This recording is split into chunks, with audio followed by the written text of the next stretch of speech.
Hello, welcome to Chat with Dr. Kat. I'm Dr. Kat. It's nice to see you today. I'm really excited. We have Antoinette Elliott here today, who's going to be talking to us about what she has developed, created this beautiful new school, All Our Children Elite Child Care Academy. Let me tell you, it's an entirely different way to look at early childhood development and bridging that gap between your school and with your parents, and really accommodating so many more situations than the norm. Really, than the norm. She really has taken into consideration so many different things, from what's going on with the parents as far as their hours, just basic hours, because sometimes you're not able to pick up your child by 5 p.m. when childcare ends. And there is so much more. So let's jump right into it. Antoinette, thank you so much for being here. Let's just kind of jump right into it. What inspired you to create your school, your academy? Tell us about it. First of all, thank you for having me here. I've been that parent that's moved into an area and not known anyone and had to say no to so many things because you don't have any childcare, or just drag your child along whether they want to go or not because there's no childcare. But what it really comes down to, the parents needed a set of freedom. So there are many parents that their child basically is a trap for them to keep them from being able to do things. They'll either say that they can't do it because they don't have the hours, they don't have Saturday care, or it's just used sort of in the household as, well, you can't do it because you don't have. So I wanted to make sure that parents had a yes. Yes, they can participate in after work activities. Yes, they can take alternative jobs. Yes, they can put on events. Someone that's there to support them.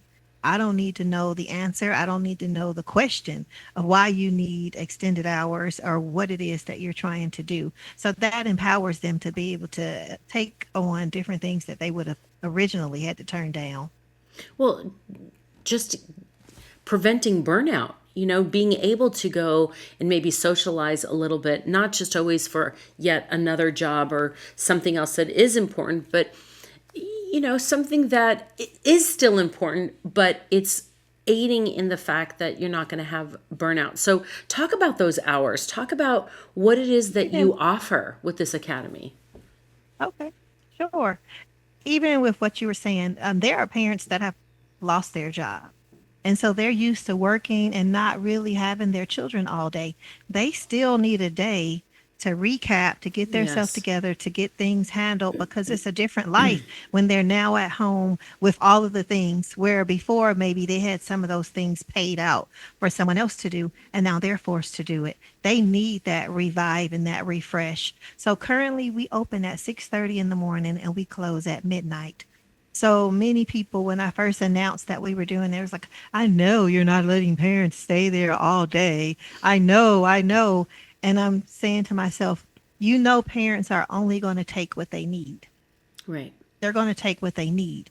Parents have sense enough to know what works for their family. And there are some parents that all they work is a Thursday, Friday, Saturday.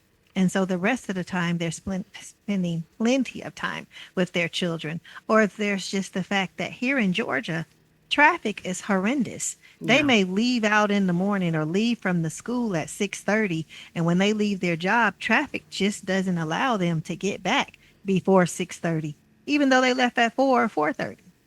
Well, I'm just So what are even you going to thinking, do? right, what are you going to do? But what I'm also thinking, you've got certain careers that you have 12-hour shifts. You're That's a exactly nurse. right. I think about a nurse right off, and you're working, like you said, maybe 3, 4 days, but it's a 12-hour shift. And Mhm. what do you do? I mean, We that's also have amazing. students, Yeah. parents that are working and also going to school. Well, when are they going to sleep? Well, when are they going to get rest? Well, when are they going to actually study? And I'm always telling them, take care of yourself. I can look when a parent comes in and you can just see on their face exhaustion. And I'm like, hey, are you able to get any rest? Why don't you leave them here for a couple hours? Just that couple hours of extra rest could really revamp you and get you boosted back up. because the last thing we want, you know what happens when you burn yourself out? You get sick. Yes. Well, when you get of age, you start to get sick and your Hmm. body can't push through. So you need that proper rest. You need that reset. It reminds me when my first child was 2 months old, and I was already at Gymboree, wanting to connect with other moms and everything else. And, thank you, universe. Thank you, God. Thank you, whoever. I was blessed with two children that slept. And I didn't have that experience. And I remember my very good friend who had two boys that really struggled with sleep. And I remember her coming in one day to Gymboree. And Gymboree's, for those people that don't know Gymboree, it was just this kind of indoor playground. It was really, a lot of it was mommy and me discussing, when they're that little, and we would do little songs with them to, move their legs and things like that. But it was really about the connection with moms, which strikes me with a lot of what you do. It's just when you said you walk in and you see them. Anyway, she walked in and she just plopped down on the mat and she said, I just need to sleep. I just need to sleep. And we said, you know what? We're going to take him. We wrapped her up in the parachute, because Gymboree had the big parachute we'd lift up and Right. so the kids could see the colors. We wrapped her up and she just slept for an hour. And she just instantly went to sleep. And for the next couple of weeks, that would be her time that she would just come in and sleep until everything was able to catch up.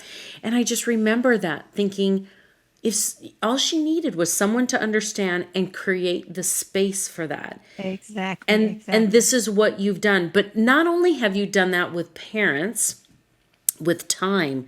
Another thing that I was looking into with your academy is that you really advocate for spending a lot of time in nature and the Exactly. importance of it. So let's talk about that. Why do you feel that it's important for kids to be in nature, and how does it impact them? So, one, it helps them to learn about their environment, love their environment, be a steward. For children who have disabilities, it gives them a kind of a level playing ground because once they get outside, everybody is a little bit offbeat when you get outside and you're walking on uneven surfaces. Everyone is interested in what's underneath the rock, what's behind this piece of bark. Everyone has a science nature that automatically comes out when they're outside. So that automatically brings inclusivity. Now they can interact with their student, their classmate that maybe they didn't understand as much inside, but out here now that classmate is brave. Now that classmate takes on a whole nother view from a child's point. So now we've got them looking at people who are different from them as having great abilities, as being something helpful. So that stretches on with them even as they age because now they understand he's okay, she's okay. She just does things differently. And guess what? She's a great helper outside, or she helped me walk Yeah. across this, or she moved the bug away from me. And so that brings a set of togetherness. Also, when they understand that they have to take care of what's outside, then that's teaching them you got to take care of what's in your own backyard before you can take care of someone else. So I find that the children are closer, they help each other more, they're more friendly toward each other just because of their outdoor experiences. It also creates space for the room to air out so there's not as many germs. I try to dispel the problems that parents will think of when it's cold. What do? We put on snowsuits, gloves, the scarves, all of the things. We provide them, so it's not even a cost for them. We have our snow boots. What do we do when it's outside and it's hot outside? We are a true nature school. There's no pretty fake grass and all of the things. There's mulch, there's dirt, there's trails, there's all of the things. So we provide them with overalls that keep their clothes intact, rain boots so that they're not messing up their shoes. So I'm really trying to take away all of the things that parents will say. And I pride myself on the fact that every parent does not have play clothes and public clothes. So when they Yes. bring their child out, they're bringing them out on their best foot forward. And I want those clothes to go back and still be their best foot forward when they're returned home. That's impressive. That's impressive because, spoken like a true mother. I mean, when you and I spoke before this, when we initially met, we connected right away because we're mothers, That's right. and when you're bringing your child to a school, you're not thinking about sometimes all of these things, or you're overthinking all of these Right. things. Oh, I don't want them to go outside because they're going to get cold. I mean, you have certain countries that literally put the Yeah. baby stroller outside in the snow for the child to get used to the elements. That's right. I had this opportunity to go to Japan years ago, and I remember one of the days was a rainy day, and I thought, okay, let's see how they operate with the kids in the classroom on a rainy day. Oh no, they went outside. Not only did they go outside, they had them take off their clothes for the most part. They just had their Oh, little wow. undershirt and underwear on. And again, not something you would see here. And I kind of stood Right. back, and they said, we want them to get used to the elements, that your body will learn how to get used to it. And no, it's time for play. Play is something we can never, move away from. So I've seen things in different countries, and the fact that you're doing all these things, but also keeping in mind something that could possibly stress out a parent, like Oh, their yeah. clothes getting ruined, or maybe Shoes messing up. shoes messing up, or the fact that some parents are overly concerned with, is my child going to be cold?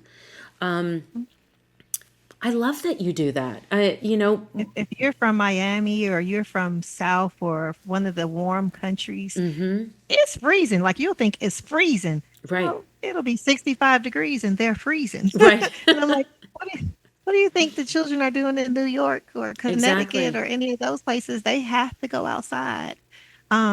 It's actually written into our childcare law that they have to get 90 minutes of outside time every day. That's wonderful. Um, so some schools don't do it. So Right. once a parent goes to a school where they don't do it, they think that they can have a choice. But I'm pretty clear, if you think that your child is, we don't have anybody to stay back with them. Right. It's not going to be they're in the library because they can't go outside. If you don't like what our school is doing, that's the deal breaker. There's a lot of things I've been for, but the children not being able to go outside because you don't want them to get dirty or because whatever you come up with, that's not one that we been for. Yeah, I do. I think that's so important to stick with being outside. I had my children in Montessori when they were Mm, very little, and a lot of those principles are based on being outside, and everything becomes the teachable moment. And those teachers exactly. were outside, just like you were saying. What's under that rock? Oh, there's a caterpillar. Let's try to Mhm. see if we can count legs. Let's see. Everything was this Exactly. teachable moment, it's so important because it teaches children how to explore and how to get Exactly. outside and be involved, especially now with kids always in front of some type of Right. device. So tell me more things that kind of have you stand out from traditional school. What are some other things that you do? So, two of the things that we do when you go back to our teacher, I'm really big on teacher training. And I'm not talking about just the basic training that the state requires you to have or the basic education. It doesn't matter if you come in with a master's degree. One training that I'm going to give you is the crisis prevention training. That's from Marcus Autism School. And people assume it's just for children with autism, but it is not.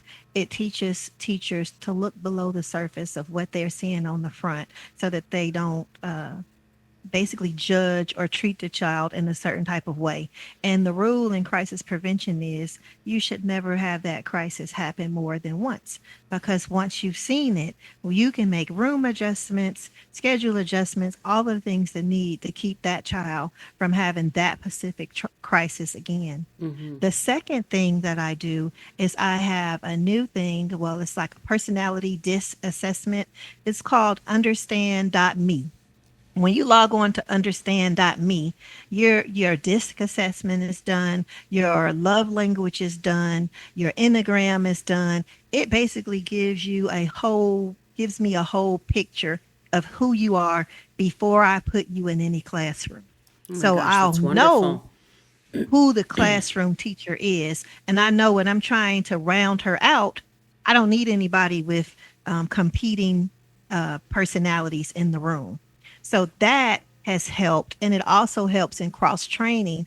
So teachers get a copy of this as well, and they see who we have as a staff and what the personalities are. And it's the same thing. We can't change each other's personalities, but this is how the other person communicates. This is how they hear or receive what it is you're asking. This is how you ask a person so that they receive it. And so when we have teachers that are armed with better peace amongst themselves, knowing who they are, then I get a better outcome in how they are in their classroom. Those two big things, just the crisis management alone, it took my school from kids constantly being parents being called. I'll be in my office and the parent come up and I'm like, "Hey, what are you doing here early?" And they're like, "Well, I got a call." And I'm like, "You got a call?" And I'm like, "Why are we sending children home? They need to be at school." And they're like, "Well, Right. they did this, they did that." And I'm like, so once we took the training, someone didn't really believe me. And they was like, "Well, she bit someone." And I said, "What were you doing? What happened? What was the before, the after, whatever?" Because we know that this child bites. So how did you set her up for success? And then they says, "Well, what do you want me to do?" And I said, "Well, are you going home? Because if you're the adult that's been trained, why are we sending the child home if you're not going home too?" And all of a sudden it was like, whoop, the light bulb came on. And all of a Accountability. sudden, no one is trying to send children home. Everyone is working with the children and trying to work it out with the child. Because in centers, teachers can want it easy. You know what I'm saying? Easy Yes. is nobody there. That's not what the parents need. If the parents can't be confident that you have the skills capable of working with their child to keep their child safe, to show them love, and to nurture their brain, they have no reason to come to us. And I have to say to them, if you were the parent, how would you feel? If this were your child, what would you want to happen? Okay. Just that So perspective. I'm in awe of what you just said because, I mean, honestly, what you just said right now is so important. So, for everyone listening right now, if you need to rewind, replay, rewind, this is exactly what needs to be happening in all schools. It is. Somebody needs to be hearing this because what you've come up with is something that our government should be listening to, that all states should be listening to, because this is, in fact, what needs to be happening. Because, oftentimes everything is blamed on that child. And in the situation, you've got the adult and the child. And I always ask that too when I talk to schools: what happened before? Mhm. What happened after? How did you respond? Or they say, this child needs to go home. It's been horrible all day. Well, how many hours exactly was the undesirable behavior? And oftentimes they'll say, Exactly. it's been about an hour. Okay, the other 5 hours, what was happening? So, what you have really done is, and I come from a family of educators, and I was raised that everything is utmost respect with your educators. But what has always been missing, in my opinion, as a parent seeing this, is that accountability on these teachers and the training. And yes, they've got tons of kids in the classroom. They have all these things. I get it. But if this is the path you've chosen to be an Right. educator, you need to be there for all children, not just the one that is the high achieving, one excelling. And we see this, starting in middle school and high school, where they forget that that is still a child. Right. And that beautiful statement you said to your teachers: If that was your child, how would you feel? So the Wow. education, the Marcus autism, they are trying to get it out. There will be people that fly in from other children's hospital to take the training. But whenever I've gone in for the training, I'll see school systems. They'll be coming to audit the training. When they audit, they're just watching it, not really doing any of the things, but they're just watching it. Sometimes they'll send their RBTs, they'll send their behavior aids, different ones. And when he'll show them something, he'll say, well, how does this look compared to what you guys are doing? And they would say things like, it's a lot less on the body. It's a lot less on. I'm like, well, what are y'all doing? He says, well, what kind of things are you doing? Who taught you to do the things that you're doing? Well, we just came up with it. It sort of has been working over the years. So people need to know that when teachers go to school, they are trained on exceptionalities. That is true. But they're not trained exactly on how to deal with all of the different acronyms of things that children are dealing with. And definitely not dual diagnosis people, dual Right. diagnosis statuses. And so one of the things that he said was, he says, we try to teach the least restrictive, the most respected. I mean, when I say he went over and beyond on being kind to the child, not hurting the teacher, not hurting the child, but doing things in the way where no one gets hurt, my mind got to spinning because I started to think about RBT groups that had come in to do RBT work with the children. And I'm starting to think I knew that couldn't have been right. But Right. when you don't know, you think that that's someone's job.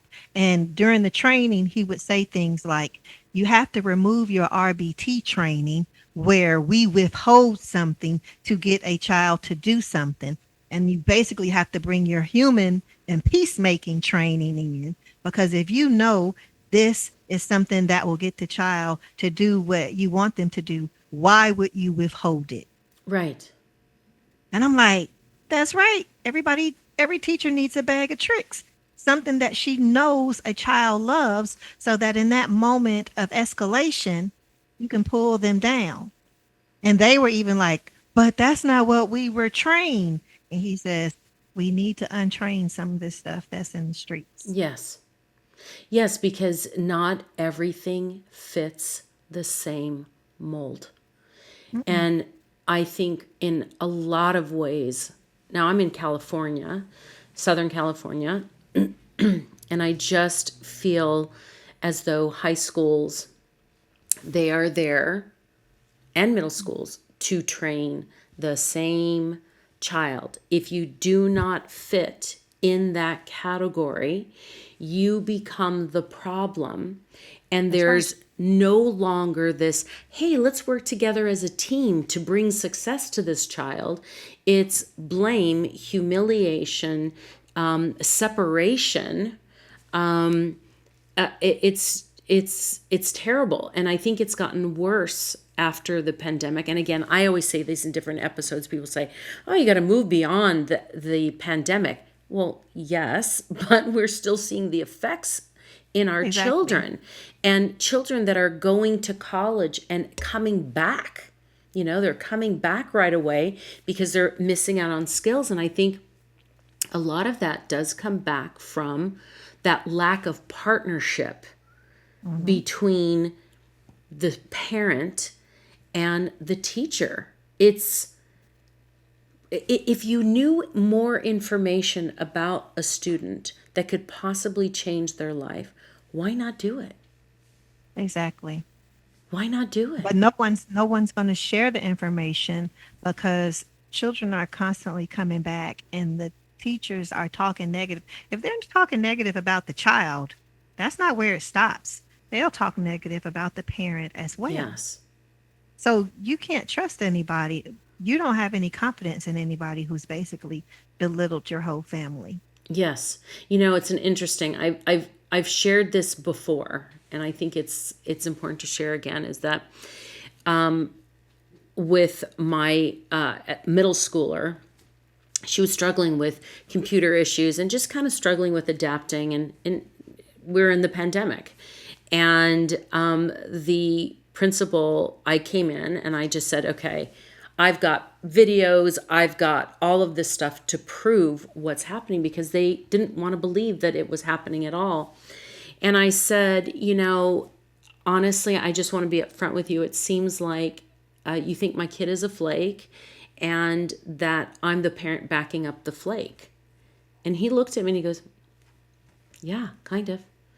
And I said, okay, thank you for your honesty, because now I know what I'm dealing with and what as a parent I need to do, and that is back up my child. So I knew from that point, it's the videotaping, the screenshots, everything having to prove.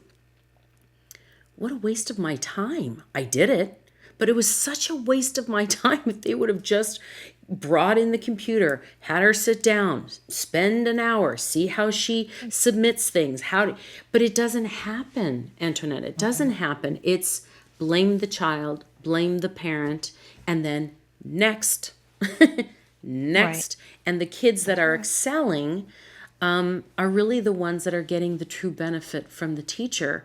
Now, this isn't true in every single situation, but it happens a tremendous amount of time.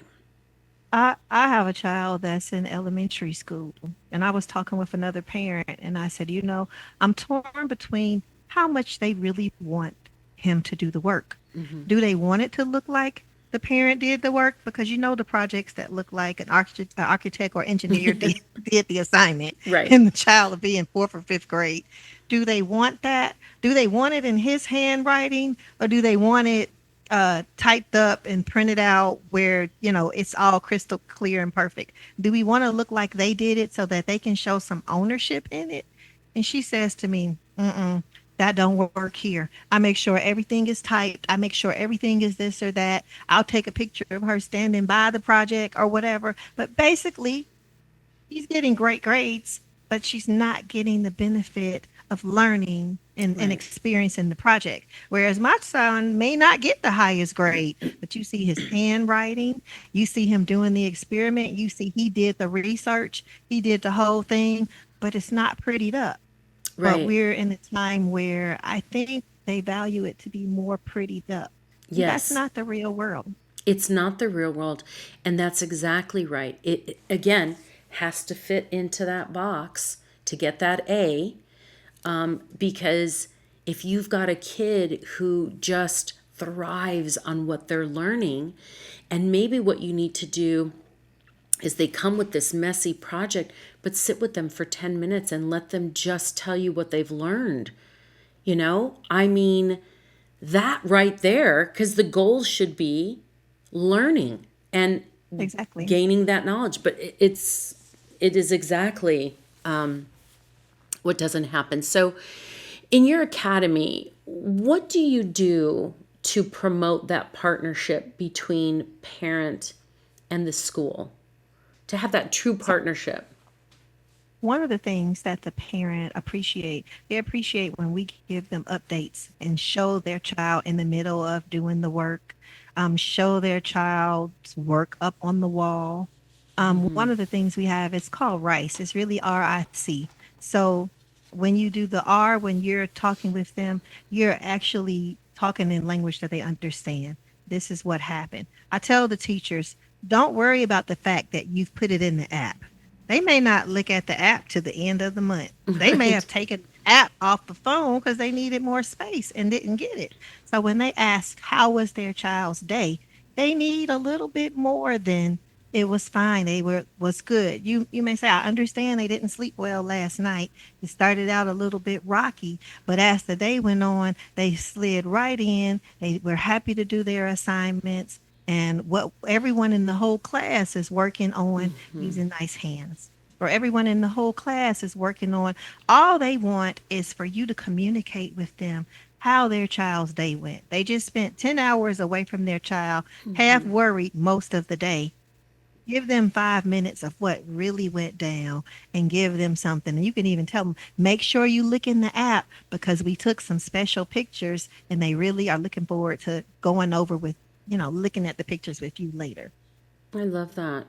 Um, that is so important because I think oftentimes what's missed is that when you drop your child off, even at a traditional school where you pick them up at the end of the day, 3:30, 4 o'clock, you know, the school, the teachers have your child most of the waking hours during the day, and you're trusting them that they're going to love them and help them grow and educate and, yeah, realize they didn't sleep well last night, what happened, rather than they were grouchy. I mean, I like the way you put that, that start off a little bit rough, but then, by midday, this is what's happening, so that they know there was a success. Because oftentimes what happens is they get a message, it was a rough day. Right. And there's It's not, just dismissive. right, it's dismissive and it's not enough. You know, your approach is such a breath of fresh air. Again, most schools need to have this because why not? By Exactly. you put the work in, eventually it's less work. And by Yeah, maintaining what we traditionally do, it's more work on the daily. You need it to, is. change and adjust. And I know, when you say you have kids all day long and into late hours, which is wonderful, and part of that is supervision, and part of it is the educational process. But you also do a lot of the emotional with confidence building and showing children how to find their own success. Tell me a little bit about that. So we have one boy in particular. He has a few diagnoses, but he's still very reasonable. And so I was just talking to him as well as to his dad that picked him up. I said, there was a challenging moment that happened. There were two children.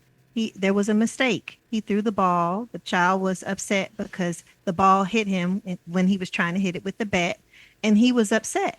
I said, he immediately apologized. He said, I did not mean to do it. I'm sorry. It was a mistake. The other child, whose sibling was in the class, they weren't ready to let it go. They kept going and kept going.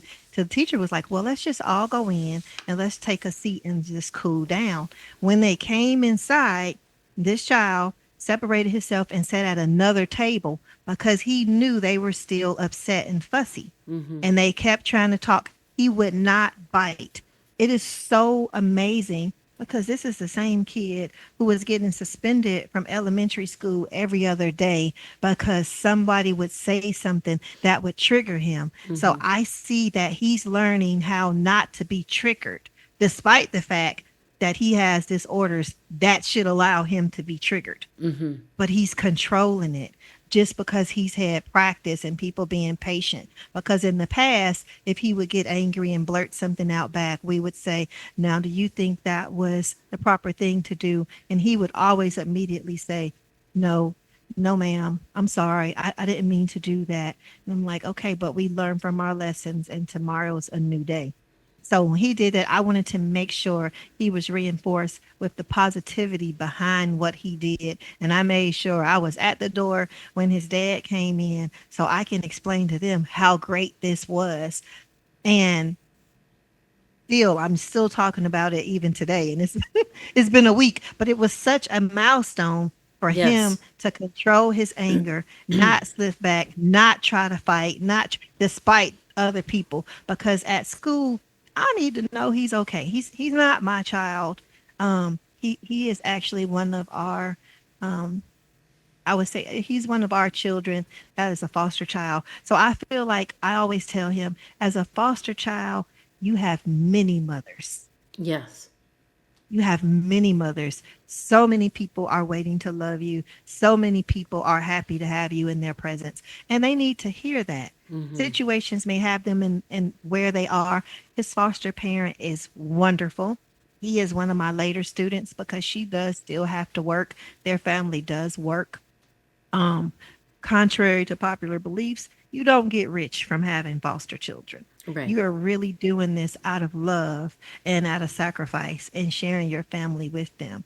But I just wanted him to know that many people love you. And I always tell even the students there, if it's a rough day and they have to come in my office, I always say, can you give your teacher grace? I said, because you know how doctors practice. I said, this too is a practice. And every day we're practicing to be better teachers. We're practicing to be better adults. Can you give them another chance? And they always look at me like, sure, I can give them another chance. Well, it gives them power. It gives It them gives them power. power. I think that is fantastic because adults, we do make mistakes. We make mistakes with parenting, Exactly. we make mistakes in our relationships, work, and we need to be given the opportunity to redeem ourselves and to Right. apologize. And I think that is so important. And when you say that to a child, it does it empowers them. And Right. again, it's another example of what we need to see more in our school system is saying, I kind of came at you too strong yesterday, and I see that you need a little extra time, and I want us to work together. I want to give you that extra time to kind of just calm down when you come into the classroom and get yourself, focused on what you need to do, but I'm going to handle it differently as well. Let's work together. Oh my gosh. Is it going to Exactly. be perfect? No, but No. that gives the child power and is like, oh, maybe she does like me. Maybe he does like me. Maybe because kids want to be loved, they want to be They sure do. seen. So, okay, so another factor I want to talk to you about, because I have been such an advocate of this, not only with my own kids, but their friends, and now that they're older, before they would make little comments about some of the things I did with food, and now they've learned so much more. And they said, like this one in particular, she comes in, she's in my kitchen, because they always called my house the ingredient house, because you couldn't Right. open up a cabinet and there was just crud for them to eat. You had to make Right. the food. Make it. You had to bake it, right? Right. So, and she came back and she says, all that talk that you would, about red dye 40 and all those horrible dyes, and, the preservatives, and, BHT. And she would go on and on and on. And then she says, you were right. And I said, oh, yeah. I said, that's so great. I used to make fun of you. I'm like, it's okay. And she said, it's really bad. And I said, yes, it's very bad. And what it does to the brain, and especially Exactly. kids that have issues already, especially ADD, some of these artificial dyes and flavorings can really set a kid's brain off for the day. And if you're Hmm. feeding them, cereal with dyes or whatever it is, it just sets them off. Red juice, that the red juice that they Yes. love to give to the children. But one even bigger than that, that has really got me on edge, is the oils. I, Yes. it just almost makes me angry to see a chicken wing place on the corner, especially in my neighborhood, because there seems to be a disproportionate amount of chicken wing places, and it smells so good. And it's just, you can just smell it in the air. It's like, yes, they have us trained to kill ourselves Yes. because they can't afford to use the oil that's good. Now, at home, if you're using some nice olive oil, avocado oil, Yes. you can have something, but they can't afford to run a restaurant and use that. But at the same time, they're wondering why our cancer rates have tripled the way they have over time. And so many children, even at a younger age, are getting it. I was just determined that we were going to have a school where the children were going to be, introduced to vegetables and introduced to fruit. So we are a vegetarian school, not a vegan school. So parents often ask me, well, are you vegetarian? And I say, well, no. But when I'm at school, I'm a vegetarian right along with everyone else because there's not going to be meat served here. And so those parents that are vegetarian, they feel comfortable because they know that I'm not going to sneak and give their child something that they don't want them to have. Yes. And even so, so many parents weren't exposed to a lot of fruits and vegetables. And you'll say, oh, today they had squash and they had this and they had that. And they're like, "Ooh, they ate that." So, you know, that means They've they're not never, having it at the right, house, right. or perhaps the person who made it overcooked it. I know that was a thing when I was coming up. The beans would be cooked till they would be down to a smush. But as you get older, Everything was boiled, right? right, Everything was everything was boiled boiled. all the way down. The squashes, you can't even see the squash anymore. It's just mesh. But once I got older and realized it, I remember having a conversation with my grandmother, and she liked to make you breakfast in the morning. My mother died at a very when I was 12. Oh, So wow. I stayed with various people. My grandmother was one that I really appreciated. And she would make breakfast and she would hate that I wouldn't eat the breakfast. And she would says, "I don't understand why you won't eat this breakfast." And I said to her at that time I was in middle school, and I says, "Grandma, the eggs are black." And she says, "Well, what are you talking about?" I said, "They're black. You cooking them in the grease from the Bacon. this and the pan from this." I said, "They're black." I said, "Everybody doesn't like their foods black." Right. Now, mind you, you know it probably tastes Oh, great, probably did. but Yes. as a child, I just wasn't the type that could do that. And so I realized for children, the way things look determine if they're Correct. even going to put it in their mouth. That Right. doesn't matter if they're a big kid, a young kid, or Mm-hmm. whatever. It needs to smell good. It needs to look good. And then it needs to be given to them in the way that it's like they have some choices. Why don't you try that? You know, I tell her all the time, I was like, "Listen, at the school, I'm like, I know you're making the muffins, but the children really get upset if the applesauce touches the muffin." Yes. And she's a grandma type that's cooking. So their mentality is mix it all up. It's all going in one place. It's Right. good. It tastes good together. But me, knowing how I am, I'm like, no, I don't want my bread soggy either. Yeah. So just a simple thing, separating the sides so that the stuff don't touch, that makes some children eat. So we have to meet everyone where they are. But the main thing is if we're exposing them to, yes, you can eat bell peppers cooked, you can eat bell peppers raw, you can eat Right. them dipped, you can eat squash cooked, you can eat squash raw, the different ways that they can eat it. When I did family child care, the key to getting children to eat was our garden. They saw those tomatoes. They saw the stuff on the garden. They're like, "Oh yeah, we grew these beets, right? Yes. We grew Yes. those carrots, right?" You know. Then I wasn't doing vegetarian meals, so they'd be Mm-hmm. like, "Did we grow this chicken?" Like we did not grow the chicken. That came but so now Mm-hmm. that's a piece that we are trying to get started every year. We get the seeds planted, we get the sprouts up, and then I go and check, and its balls have knocked over Yes. everything. So but we don't give up. Each year we try Yeah. again. So now we have hydroponic kits to try them in the classroom to see how they go. Oh, that's But I'm wonderful. convinced that this year we're going to do what my other childcare provider would do. We called it movie magic. You let them do the seeds, let the sprout just go, but then you go buy a real big tomato plant that's already in the process and replace it and bring it out, Yeah. and then you let them harvest from that plant. If their plant keeps growing, great, but meanwhile, you know, TV time, you need to show the dish before you you need to Right. show and let them taste the dish before they prepared it. So this year, that's one of the things that we're going to implement. We have a few plants that are already started, kind of taller than them, but not really enough to take off. And so I'm like, because I have to get them to the point of Mm-hmm. harvesting off and being proud that they watered it. Right. You know, this is so important. Foods, and I agree with you 100%. Whatever's in our food are affecting our kids, it's affecting our health. I had taken my kids on a trip to Europe, and we were in Italy, and they said, "Can we go into this candy store?" And again, I'm always like, ugh, because a lot of times they like the chewy, gummy Chewy. stuff that's filled with all that stuff. Right. But I was like, we're on vacation, deprivation is another issue. So I was like, yes, of course, let's go in the candy store.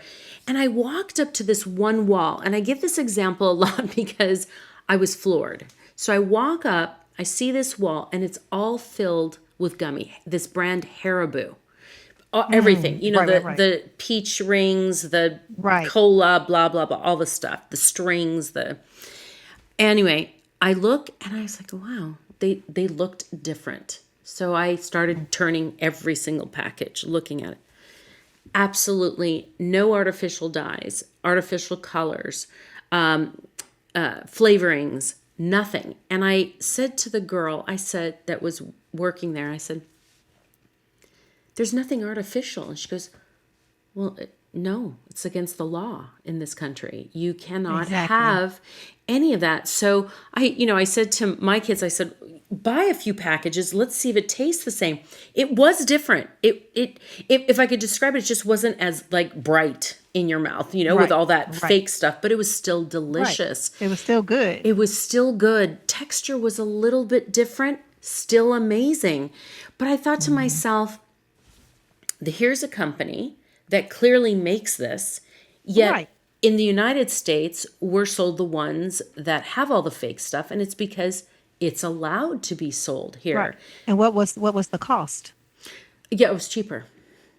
It was cheaper. It was cheaper because that is what is allowed in their country. Now, here, if we want to buy something, a brand that has, it's dyed with beet juice and no artificial flavoring, you're spending It'll three cost you double. times, Or three, right? 2 to 3 times, right? There's this other one that just came out. I was just looking at, it's called Joy something or other. That looks like a great brand, but it's 2, 3 times the amount. You can't go Exactly. down to the local Dollar Tree and buy it for $1.25. It's $5. I mean, four Well, times the we go amount. to the cereal aisle. My son's like, "Oh, I want to get some cereal." I'm like, "Okay, I need you to look on the side for the grams of fat. I need it to Yes, be under this." And he's like, "Well, why do I have to be on the diet?" I was like, "It's definitely not a diet. it's a We way calling of it life. a live it. It's It's true. a live it. We want you to live." And so he'll look around and finally get something and be like, "Okay, well then I'll get this one." But he's always going to ask. People have to know. Children are Yes, always going to ask. I tell my dad all the time. I was like, if a child has a choice of being with the permissive parent or the one that's strict, they're right. going to pick the one that lets them have. That's just a Correct. normal thing. If I have a choice between something bad and something not so bad, I'm going with the bad. If it tastes, if I think it's better. But Right. when you limit the choices as the parent, these are the choices. You can pick any of these. And they're really not all that great to tell you the truth, but you can get any of these. Then they happily pick one of the choices that you're Absolutely. okay with. Absolutely. And it really is teaching your children how to read the labels of food. That was a big thing that I did. And as they got older, and they got phones, I found this app that I really loved. Of course, we call it Yucca app, but Right, my husband right. says it's Yucca. But we call it Okay. Yucca because it's like, what kind of Yucca food are we looking at? And it's Ooh, that's also, a good one. and it's beauty products as well. And so what you do is you scan the product and it will tell you if it's good, if it's excellent, good, or bad. And it gives you a rating on 100%. Oh, So if it's like 5, it's really bad. And then it'll tell you why. It'll tell oh my you good. why it's bad. These are high risk, these are low risk. Because some of the things will be like, it's high in fat, high in salt. Okay, Right, well, that's still a product that you may want to indulge in every once in a while. right. Same thing with beauty products. We're the skin is our largest organ and we need to take care of it and Exactly. we're putting things on. And with girls, every time you turn around, there's a new TikTok thing to come around. And, you know, Hmm. and I always feel like these are things that have been missing in schools too. Yes, parents need to educate, but again, kids are together the most when they're at Right. school.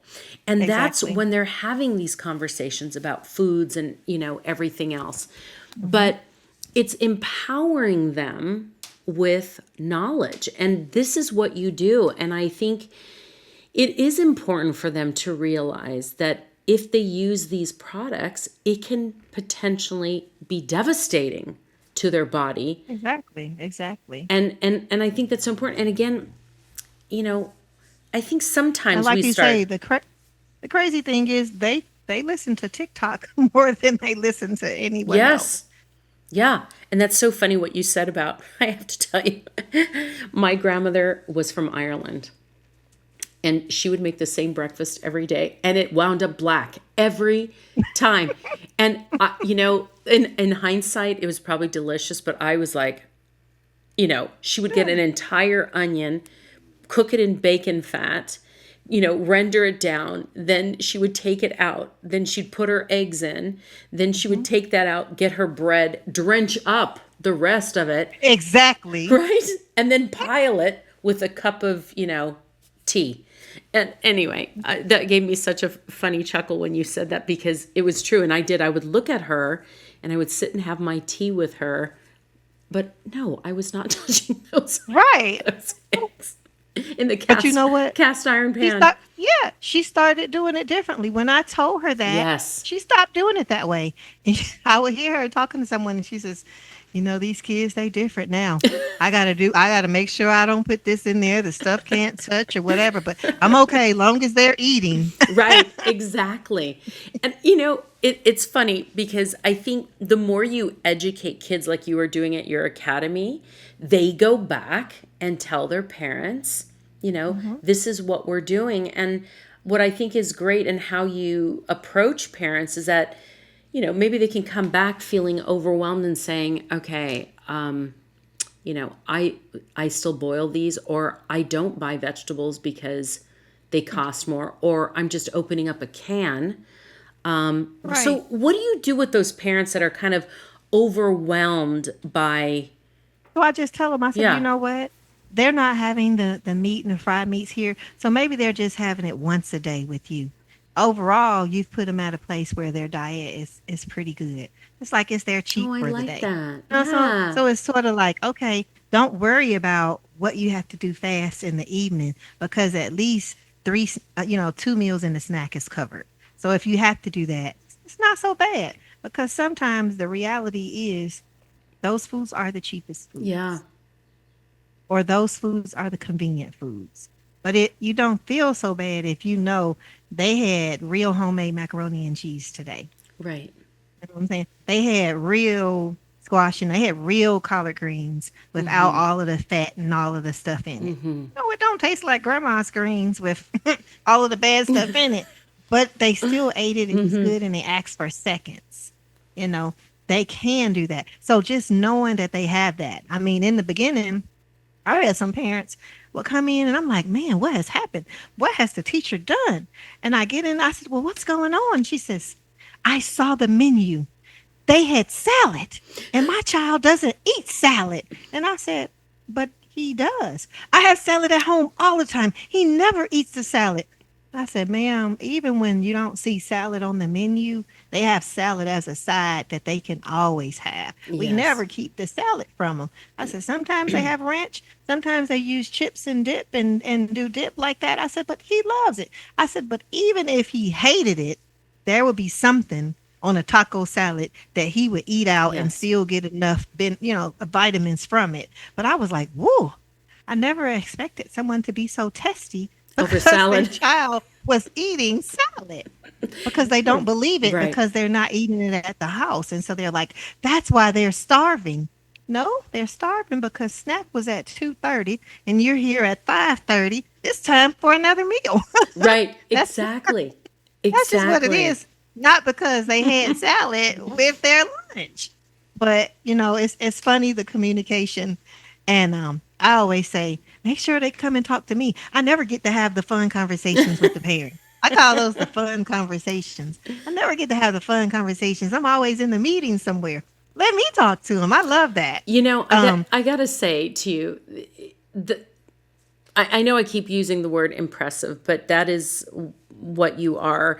And the fact that you said to Thank that you. parent, that's okay if they're going to have fried chicken at night or their easy meal. You didn't shame them. You didn't Oh, shame them. What you did was just said, it's okay. You're doing your best, and this is what we provide. And you bring your child to this school. That's your power.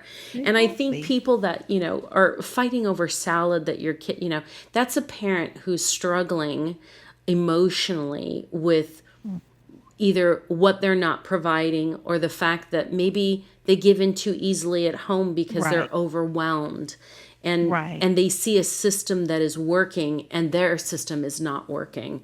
Right. But Part of it is in the group. It's in the group. yes, When they see all of the children doing it and everyone's eating it, then it must be normal. All of the children are eating this. And you always can depend on that one child of course. who's going to say, "You don't want yours? I'll eat it." And that immediately Oh, makes the child eat their own food. No, you're not eating my food. I'm eating my own food. You right. just count on that one person to say, "Can I have his food?" All of a sudden, your food becomes a magnet to your mouth. Exactly. It's true. It is that group. That is so funny and so true. And I just think that, parents want the best for their kids, but oftentimes, we're all human, and we can get defensive and we can get frightened, and Mhm. scared that we've ruined the child, or we're so used to just bringing in money to survive. Then you have the other spectrum where you're so involved in your work or your life that you do. Maybe sometimes you have nannies raising the kids. You have other people interacting, and you don't have that. I still remember this. This was years ago when my daughter was very, very little, and we went to go on a play date, and I went on every play date. Now, I was a working mom, but and I wanted my children to socialize, and there was times, and look, I felt very honored that people trusted me. And Right. they would say, "Oh, you can take my child home for a play date." Wonderful. They would say, "Oh, another time I can take," and I said, "I'm so sorry. I'm just not there yet. It's Right. Me. Right. you're right. It's gonna take a while, or we can all go together. I Mhm. don't mind coming in your car for the kids to sit together and in their car seats." Right. And but I wasn't there yet, and I wanted to be there. And I remember we went to this house that was unbelievable. It was straight out of a magazine. Oh wow. Massive, gorgeous home. And we were sitting in the backyard, and I'm there with the nanny. And, she had brought out snacks, and I said, "Let me go help you." And she says, "No, this is what I do." And I said, "That's okay. It gives them time to be together. And, I'll just come help." And we came back and we're listening to the children. And they were about almost 5. And the Mhm. little girl that my daughter was playing with says, "You are so lucky, so Aw. lucky." And my daughter is like, "Oh, why?" Right? And she says, "Because you have your mommy all the time." Oh Aw. my goodness. It broke my heart.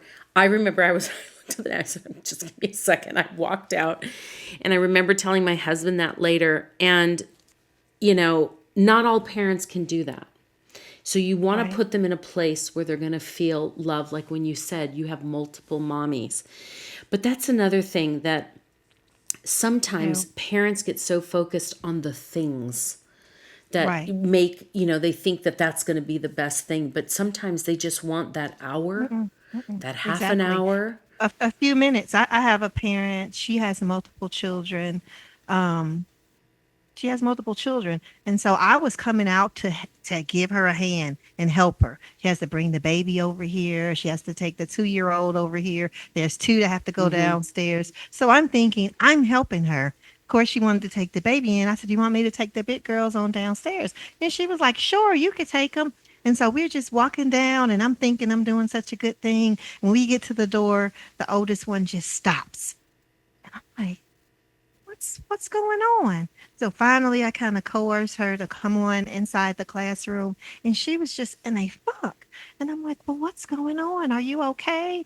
And then I look at her and she's looking at me, and I said, "You wanted your mom to bring you to your classroom, didn't you?" And she said, "Yes." And I said, "I am so sorry." I said, Hmm. "I will not get you from your mom again. I will make sure that she knows that." And so at pickup, I was like, "Mom, I'm not trying to be helpful, but they really enjoy it when you walk them in the classroom." That's all they wanted, to be happy. Was they're walking in, and here I thought I'm being helpful and taking the Yeah. load off the mom. But Yeah. that, like you said, that little 5 moments of I'm walking down with Mm-hmm. my mom brought me to class, that was a source of pride for that Yes. child. And so, it's just the little small things that they really appreciate. Well, and see, that's again your thinking, which is not the norm.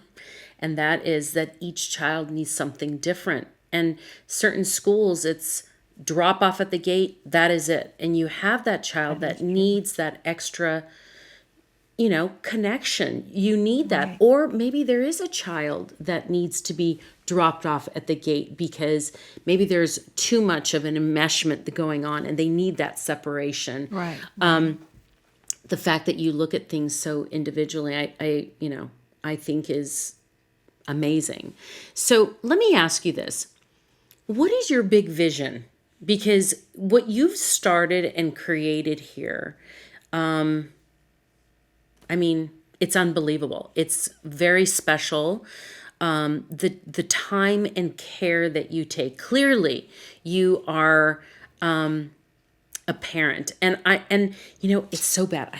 I have to admit that oftentimes, and look, not all educators who aren't parents aren't amazing. That's not what I'm saying. Right. But in my experience, educators who are not parents, I can see it right away. I can see it right away. In my practice, when I had my first child, it changed me. It changed how I did therapy and how I showed up for, my patients. It changed. It changed me. I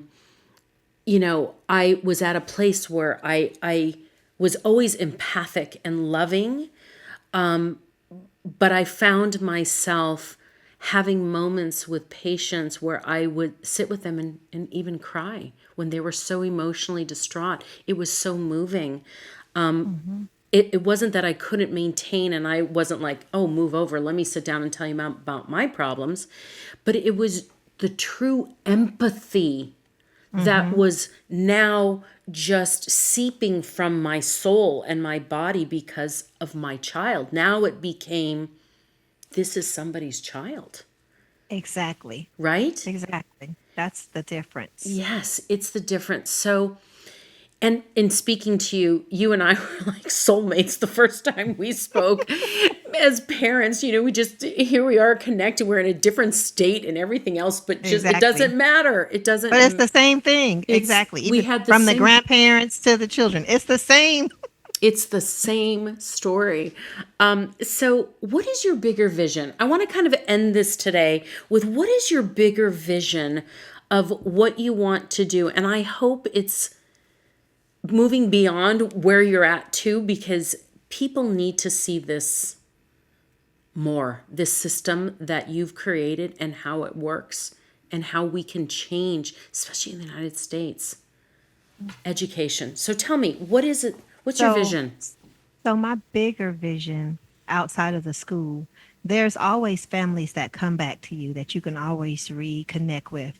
But there's always those children that you get to that certain stage and then they just sort of get whiffs off away from their parents into the night and you never see them again and you're Mm-hmm. always wondering about them and they're always having to share other people's families and always having to share other people's place and feeling pretty much like you're a visitor in someone else's house. And I know that's how they feel Mm-hmm. because when I was 12 and my mother and sister were killed in the car wreck, I had family. We stayed with my uncle. Yeah. There was something in me that felt like I needed to make sure everything was perfect and everything was right. So I would be like a gift to them. So Mm-hmm. I made sure I would do dishes. I would do whatever they can think of. So by the time my stepfather found a job in a new place and we moved and went there, it was like they were not wanting me to go. Mm-hmm. That was on purpose because I felt like I needed to do that if I'm coming in and I'm taking food and space away from this family. This is a 12-year-old internalizing what I must be doing to someone because I lost my parent. And so, even from there, I remember my grandmother moved in with us for a while because my father he fought fires and he'd have to go to California, all of these different places. We didn't know how long he would be gone, when Oh, he would be wow. coming back. His bag was always packed, and he just like, I gotta go call your grandma. She's coming over. Eventually, we ended up moving in with my grandmother. And even then, I thought, well, she's already retired. She's living her best life. And now she has to take care of me and my brother. I have to make sure that I step up and be the mother so that she doesn't have any stress. We ended up having to send my brother to stay with his father, who had a good story, but it was a really fake story.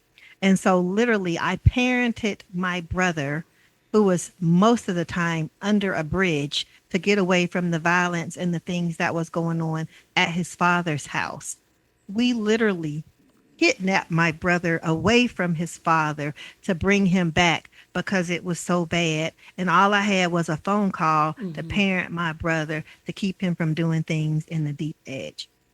So those crazy things. So I always thought these foster children are fosters not because they want. What if I can create a nonprofit so that I can provide housing where they can have their housing when they age out? Oh, When I my see goodness. the news stories and they're like Wednesday's child, and the child is 16 or 17, and you just know in 1 year or in 2 years they don't have anywhere to go. There's no support. But if I can find a place, just like a studio apartment, where it's their own place, my vision is on a bus line so people can come in and explain to them how, as a foster kid, you get free education from the government. It could be trade, it could be college, but you get that if someone lets you know that you have it. And as long as you have transportation, you can be aided on the way to where you too can have just as much progress in life as any other child. But you just need that moment of peace where you can feel respected and know that you deserve as well also. So currently we've been buying different properties, personally buying properties and looking at how we can arrange it. Right now, we've just only been able to get it where we have rooms. So we have not made the connections with the aging out of the foster parents, but it's almost like just stacking your thoughts, stacking your resources so that you're in the position to help. I have a sister that's pretty good at setting up nonprofits and things like that. So I'm hoping that she will help me with that, because there's sometimes I'm thinking in terms of a child who needs a place. Sometimes I'm thinking in terms of a parent who needs a safe getaway. Yeah. So the way things work, I hate to have you find out all these things and you find them out in the worst way. But when a parent goes to a shelter because they're being abused and they ask for help, there's a period of time before they actually get in the shelter. And I used to think if I could just make connections with hotels, they could have a place to stay without having to call everybody they know to beg for a few dollars to put them up in a room for 3 or 4 days until their space is ready in the shelter. And it's odd how it has to work. So they reach out for help. It's it's brought out that they need the help. They've been abused. We have a shelter just inside of you, but we can't get you in for 4 or 5 days. So you have to just find somewhere to be for Right. this 4 or 5 days, or beg people for money to pay for rooms. You're at the mercy of strangers. You're at the mercy of whoever is around that could help you. You're not alone because you have a child. What if we had a place that we have you for 4 or 5 days to make the connection? They have to go to that shelter because there at the shelter is where they have the resources Yes. to connect them with permanent places to stay. But it's that bridge that they need in the middle. So I'm in between of, do I be the bridge for these parents as these things come up, or do I focus on just the foster? And I'm like, well, you know what? If I do like Grant Cardone says, which is look for units that's 50 and more, I can help them both. You can. So that's where I am now. Um, I'm always looking on real estate deals that are large units. And I already know what my goal is. And one thing I do know from such a young age is that when you have a goal and you have something that's set that you want to do, if you're determined about it, it will happen. Correct. Even the child care. When I think about the child care, we're in a state that has something called quality rated. I remember being in elementary school, and one of our projects was making business cards. And I hand drew the 3 stars on there and it said quality. And I come from, my mother was the type that would go in and pull out my baby clothes of something that I wore when I was really tiny. I'm still that type of sappy mom now. I still have outfits that my girls wore, Me too. preemie outfits. It's just the same. Yeah. I still have, so I pulled out and I was like, isn't this something? Quality, 3 stars. And then years later, here I was with a family child care center that was 3 star quality rated. And I was like, it can't just be No, coincidence. no, yeah. When I told my husband, when we looked at the property and we were walking the property, and the inspector was like, well, this is basically junk land. You can't do anything with it because you can't access it but through the property. And I was like, junk land for you, trails for my kids. And Correct. so it was on my 5-year plan. I was like, babe, within 5 years, I would like to get the trail cleared out so that the kids can use it. And my husband comes to me one day and he was like, I found this guy. He's going to clean it up. He's going to do it. And I'm like, oh my goodness, we don't have the money right now. How are we going to do it? No, he's going to do it for like a few $1,000s and we don't have to pay it all. And I'm like, get out of town. So then we get the trail. And it's just like all of the things fall in place.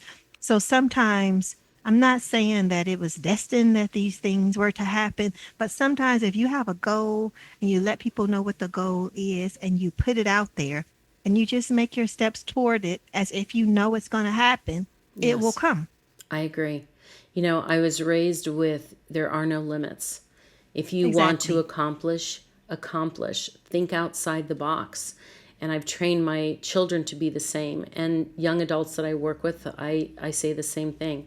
I will tell you Exactly. this. I've recently filmed a podcast, an episode of the podcast with a gentleman who works with foster kids. He's come up with a company called, well, it's for some reason it's left me just this moment, but Comfort Care's backpacks. And he has created this company that is now in 50 states where each foster kid is provided with a backpack. Depending on their age, it'll have a blankie. Every single one has a stuffed animal, Right. he's saying. And he has done a tremendous amount. I'm going to connect you with him because the two of you have an amazing heart when it comes to foster care and foster children. And he is a product of it. His story is, he's written a book about it. His story is a difficult one to hear. It's a difficult one to hear. But he has just come from the ashes and has 5 children that he and his husband have raised that were in foster care. It's an unbelievable story. And I think the two of you together could possibly do great things. And I was so moved by him, and I was so moved by you, especially all the things that you said today, because one of the things I had also mentioned to him is that I had literally just a week ago am dealing with, I see somebody and they have younger siblings, and this one is still in high school but is 18, a senior. I can't get anybody to help. I can't get anybody Mm-mm. to help because they're saying, but he's now 18. Mm-hmm. Well, he's still in high school and it looks like he's not going to graduate. He's going to continue. Anyway, I can go on forever and ever about this. And I think this is another thing that we can do together. And maybe we can bring the 3 of us together to do great things. But I definitely want to connect you, the 2 of you. For all of you that are listening today, take this episode to your schools. Maybe share it with the principals. Give them a different outlook. Do it in a way that they can hear you. But this is so impressive, this school that Antoinette has created, that where parent and the staff work together to bring the best education experience that builds confidence and knowledge and skills to provide success for these children, taking these moments that just by tweaking it and not looking at every child to fit in the same box. This is one way that you can do this. Connect. You can also connect with Antoinette. We're going to put her contact information on the Chat with Dr. Kat website. Let's be the change. And if you are in a daycare, an early childhood development school, elementary school, even a high school, share this. Share this. I think this is amazing, because if we could do this, this could literally change the outcome of a lot of what's going on. If we start with the children and hold accountability, creating people who are going to be kind and wonderful and know that they have another path to take, it's going to start greatly reducing a lot of what's scary that's going on in our world today. So, Antoinette, you're amazing. You're amazing. And I felt it the first time we spoke, and we're going to continue to speak. I feel like we've developed this friendship, and I'm going to connect you with Rob Shear. I think there's a lot of things that you can do together. So thank you so much for joining today, and have a great rest of the day, everyone.